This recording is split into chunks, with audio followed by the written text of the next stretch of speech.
So it was suggested that perhaps I could offer some reflections on equanimity this morning. And many of you probably know the basics about equanimity as in the way that Buddha talked about it, but I'll just kind of refresh our memories on that a little bit.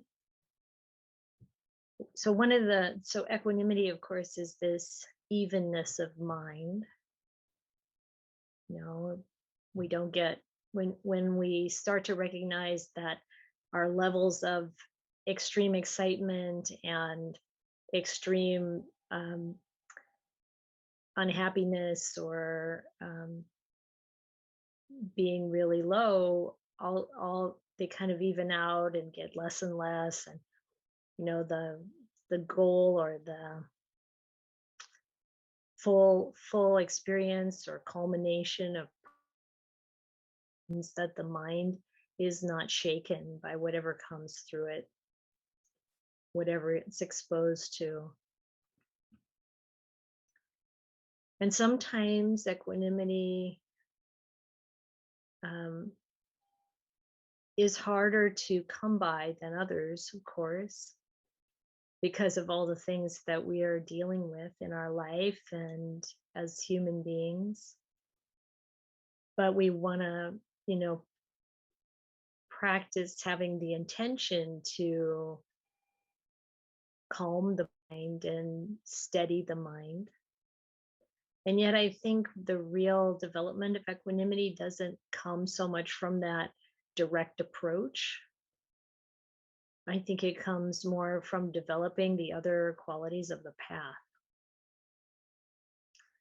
We want to be a little bit careful and we want to be discerning around what's equanimity and what's kind of just checking out or being apathetic or just unfeeling. Sometimes we may not have, or people may not have, what we might consider the normal reactions to things, but it's not equanimity that's actually in play, and maybe just blocking out, um, you know, really not tuning into what's happening. Sometimes people are this way around death, for example. We don't really want to look at it. So we might use many different mechanisms for keeping the mind insulated from it. And ultimately, obviously, that doesn't lead to happiness and peace. It's just trying to stay on an even keel at the moment, getting through something, some period or some experience. But it's very important in the Buddha feel equanimity, which means we're fully present and aware. We have mindfulness, we have wisdom in play. We actually are experiencing what's happening. We know it's happening. Like when there's pain, you feel the pain. But the mind is separate from the physical experience. And that separation of the mind from the experience of the body, allowing the body to just do whatever it does. And then what about on an emotional level? Feeling can arise, emotional fear, distress of one kind or another, stress, even the body can react to it, even if it's an emotional sort of mental experience. But we can develop the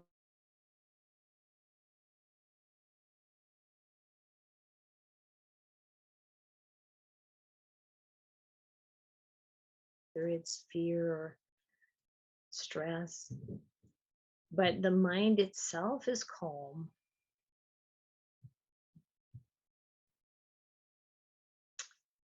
I know we're losing our connection is really strange this morning. We haven't had this problem before.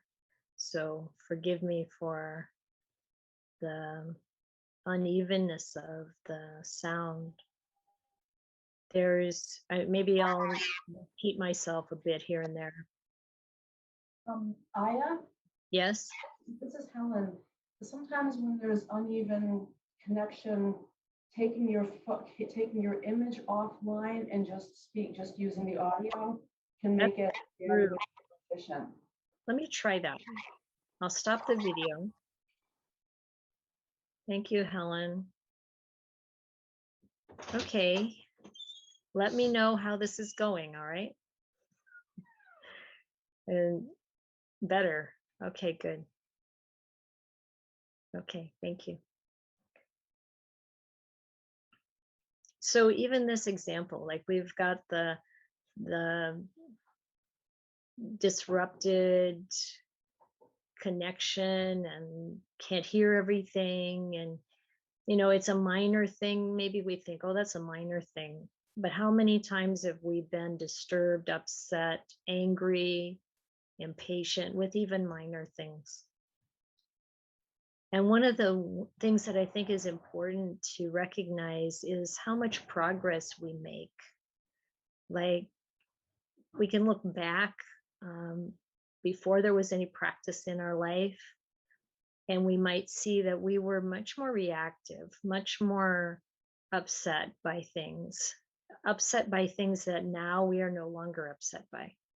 And this is good to pay attention to. It's good to remind ourselves that there is progress. And it's not necessarily progress that seems directly related to any one thing that we're doing. So that's what I mean by approaching the development of equanimity, not always from the direct frontal approach, you might say. It's not always, oh, I'm going to cultivate equanimity. I think it's more effective actually when we cultivate the whole path. We cultivate our sila, our generosity, our virtue, our samadhi, particularly cultivating the calmness and stillness of the mind, that lucid calm, that clarity. I don't so much like thinking of it as one pointed, because sometimes we'll take that and focus down and strain or put tension around that. We don't want that. It's more of a letting go. It's an opening up. It's a being present and available, but calm. So if we can let the mind rest in that way, become still, peaceful, not wanting anything, not wanting to get rid of anything, then we're able to cultivate equanimity. So in the list of the 7 enlightenment factors, equanimity is the 7th one. They do build on each other, and it comes on the heels or as a result of samadhi, of deep meditation practice. How's the sound going? I'm just going to check in with you. Much better. Okay, great. Great, thank you. So I thought I'd share, this is a bit of a high bar I'm going to share with you, but the Buddha said that he gave these pairs of disciples that we should aspire to be like. And he named 2 monks and 2 nuns and 2 laymen and 2 lay women.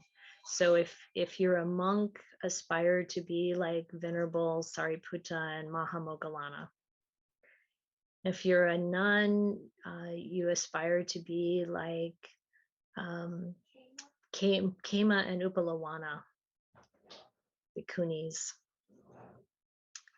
And if you're a layman, I think I'd have to look it up.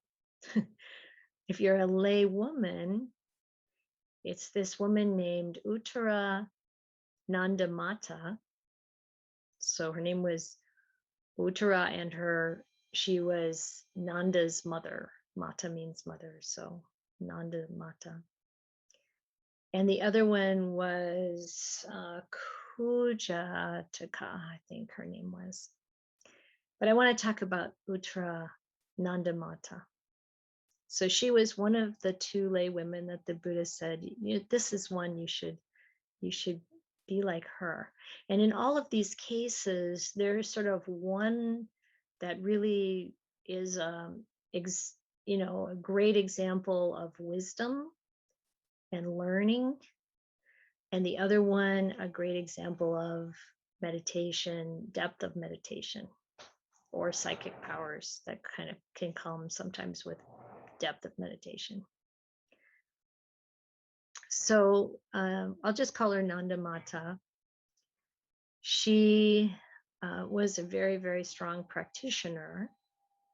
And obviously, the Buddha named her as the top one for meditation of the lay women disciples.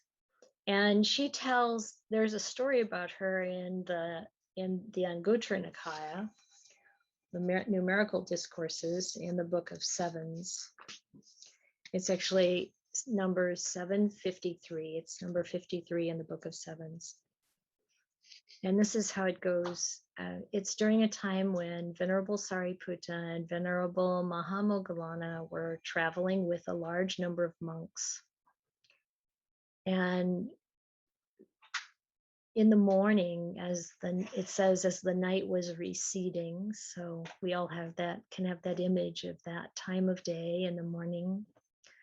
Nandamata was chanting the Parayana, which is the chapter of the Sutta Nipata that is about going beyond. So she's chanting this teaching of the Buddha. And it says in this sutta that the great Deva king Vesavana was traveling from north to south on some business. So this is a Deva, one of the four great kings that are talked about in the suttas and in the cosmology. And he heard her chanting. And he stood waiting for her to finish. And when she finished, she became silent. And then he said, good, sister, good, sister.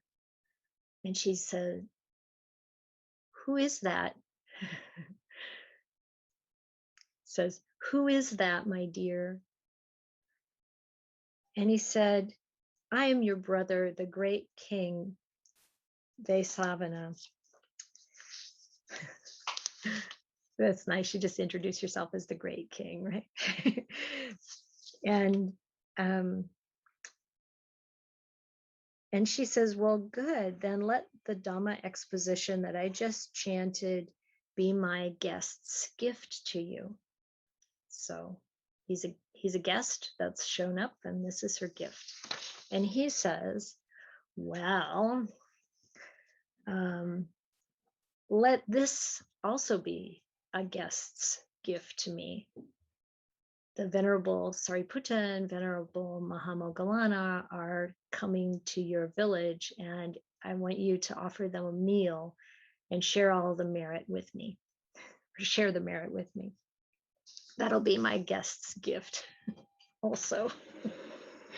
So she's got the inside information here from the Deva King, and she tells one of her servants to go to them and invite them to the meal. And then she has all this food prepared, and they come, and she feeds them with her own hands. And then Venerable Sariputta, after he finishes eating and puts his bowl away, he asks her, so who told you the Sangha of bhikkhus was coming?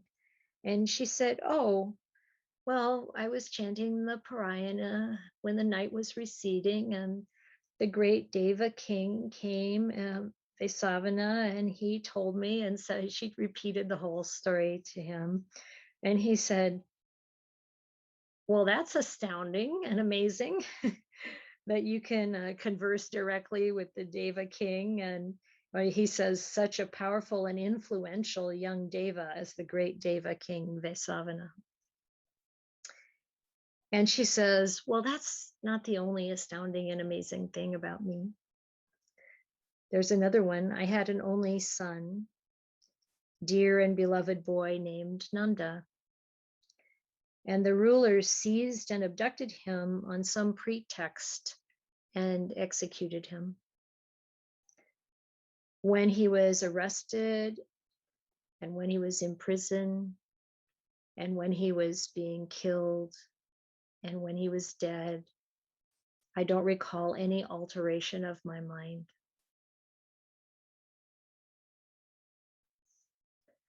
It's pretty mind-blowing, isn't it? I mean, she loved him dearly, but all of these events did not change her mind. She was calm, equanimous. And Venerable Sariputta said, it's amazing that you can purify even the arising thought. So this is how it is, even for someone with that kind of depth of practice. It's not like you don't feel it. It's not like the thoughts don't come to the mind, but they're purified right there, understanding the greater reality. Everyone's going to die. This very, very sad, difficult situation is still something that is part of the human experience. She could be present with that and unshaken.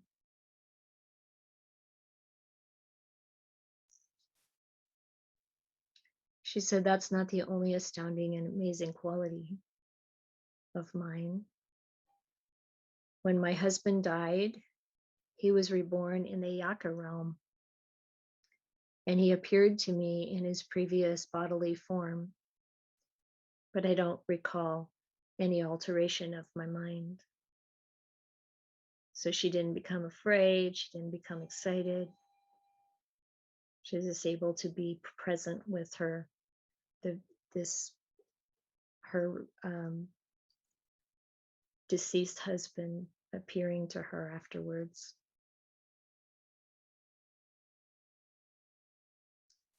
And then again, Venerable Sariputta said the same thing. It's astounding and amazing that you can purify even the arising of a thought. And she says, well, that's not the only astounding and amazing quality of mine. I was given to my young husband in marriage when I was a young girl, but I don't recall ever transgressing against him, even in thought, much less by deed. So her virtue, her ability to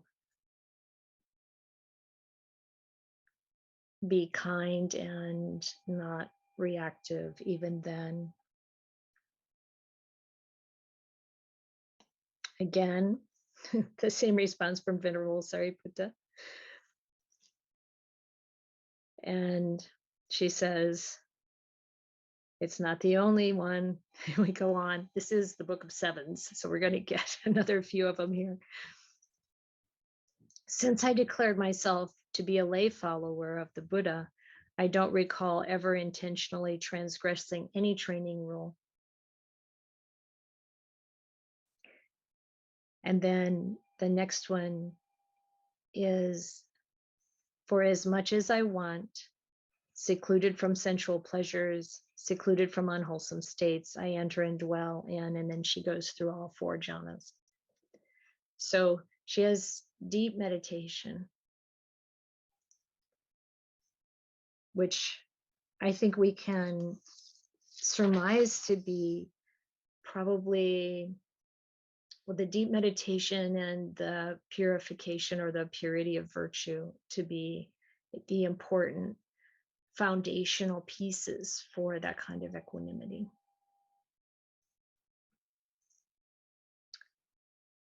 And then the final one, the seventh, is that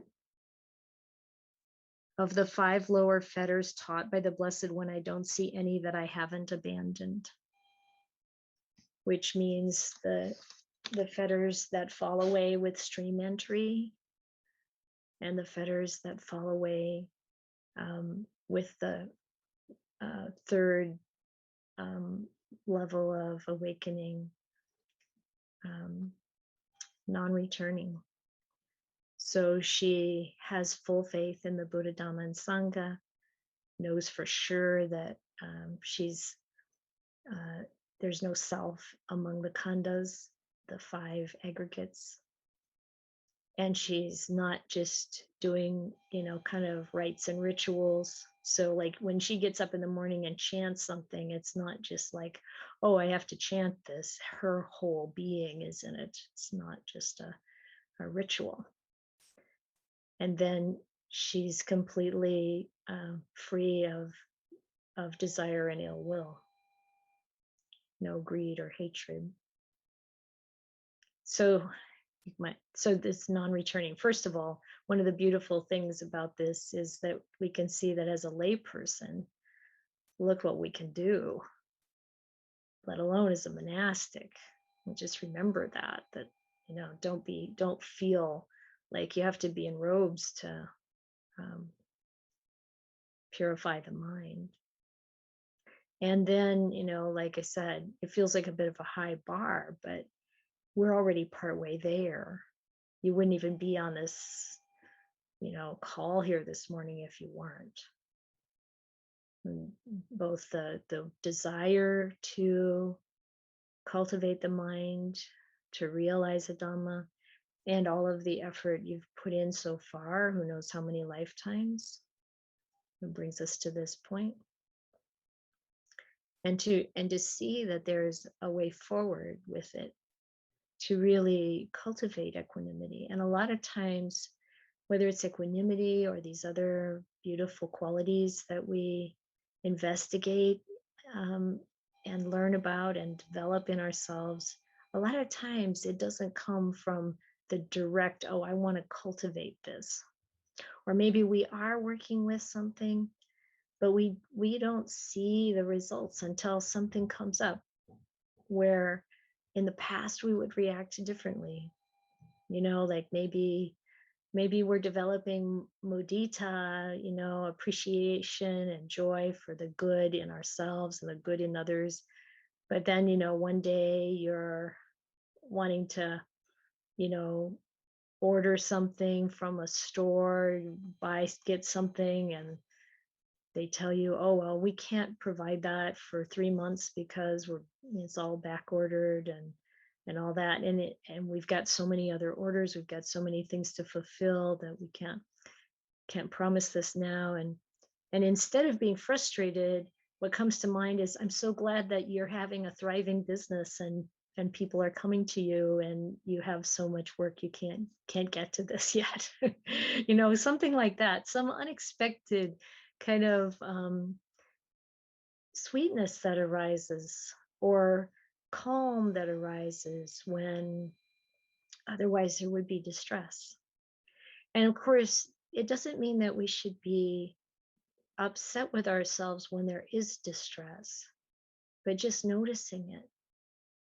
Oh, wow, that got to me, that can happen anytime on the path, and then using it as an opportunity to, like, okay, let's look at what it is that's unresolved in my mind, or still a thorn in there that I can remove.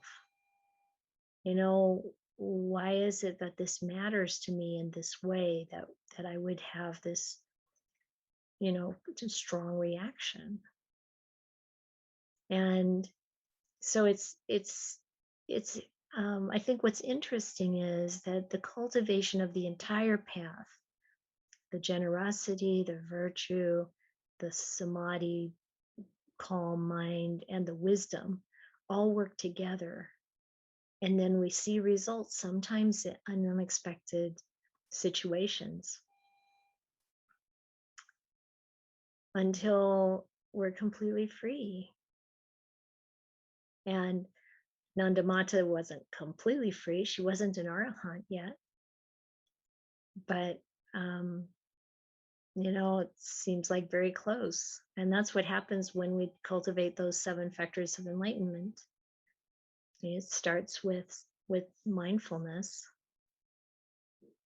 and investigation of Dhamma, learning the Dhamma. And then energy arises from that and inspiration. And then we experience piti, spiritual joy. And then we experience tranquility of the body and the mind. And then that all of that conditioning makes it easy to go into samadhi. And from there, equanimity. And when that kind of equanimity is there, is part of our character. I mean, it becomes part of our character, and it's real equanimity. It's not a blocking out or a shutting off, or a dullness or a depression. It's real peace. And we're just like right at the edge of full awakening, like Nandamata. And there's no requirement to be talking to the Deva Kings and seeing, um, the rebirth of your ex-husband or your previous husband or any of that. Or, it's like, the way the Buddha talked about different disciples, because he identified those who are liberated through wisdom and those who are liberated through, meditation, is because we have different characters. And there are many tools so that we can find the one that actually really works for us, or the ones that really help us.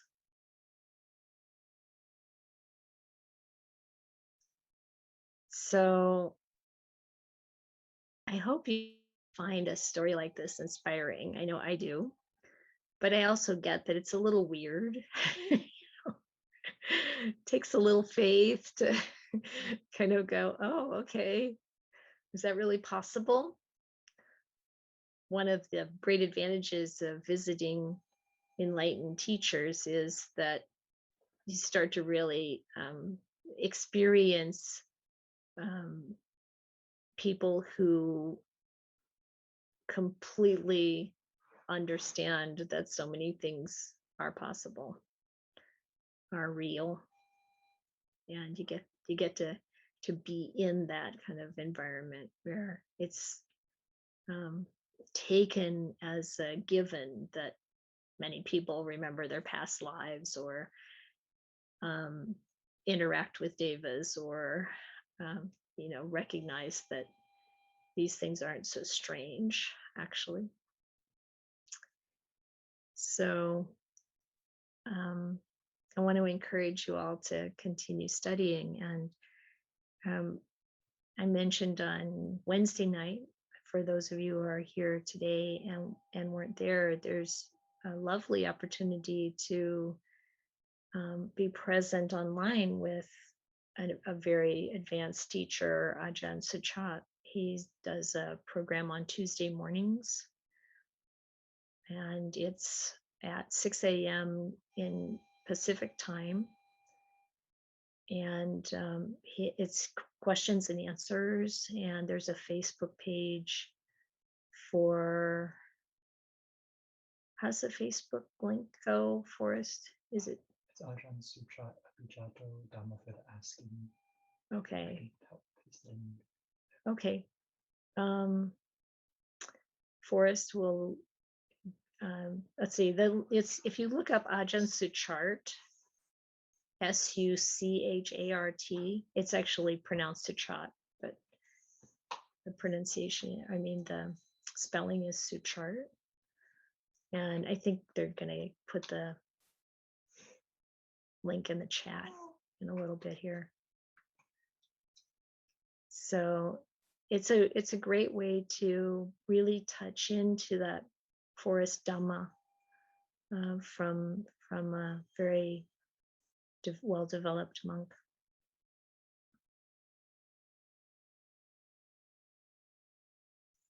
So I'm really interested in hearing what you have to say, but I think we'll do some meditation first